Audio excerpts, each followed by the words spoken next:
Hello बच्चों।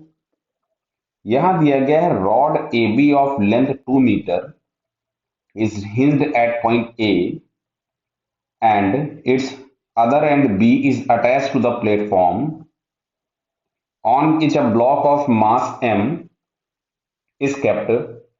Rod rotates about A, maintaining the angle theta 30 degree with the vertical in such a way that platform remains in horizontal and revolves in the horizontal circular path. ठीक है।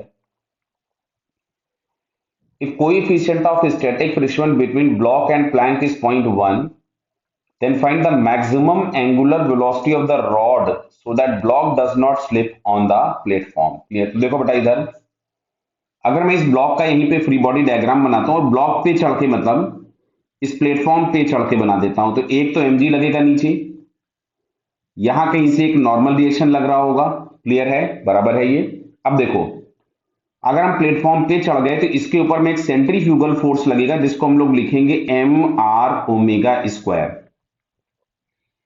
अब centrifugal अगर इसको बाहर ले जाना चाहेगा तो यहां पे फ्रिक्शन लग जाएगा इस तरफ में और तुमसे बोला है मैक्सिमम एंगुलर वेलोसिटी, तो लगने वाला फ्रिक्शन भी हमारे पास एफ एस मैक्सिमम हो गया। तो यहां से हम लोगों के पास मिलेगा F S maximum is equals to M R omega square और एफ एस मैक्सिमम को हम म्यू इंटू एन लिख सकते थे, जहां पे n इज इक्वल टू हमारे पास है mg। आ गया M R omega square. Clear? अब बात आती है r कितना होगा, तो ध्यान से देखिए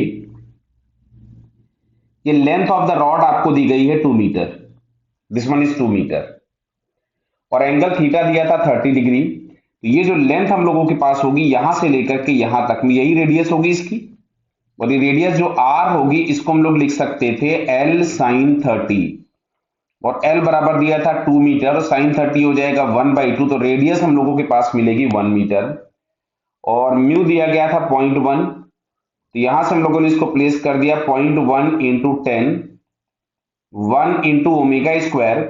तो बड़ा यहां से हम लोगों को दिख रहा है कि omega square is equal to 1, so यहां से ओमेगा की वैल्यू हम लोगों के पास आ जाएगी 1 रेडियन पर सेकेंड। क्लियर है?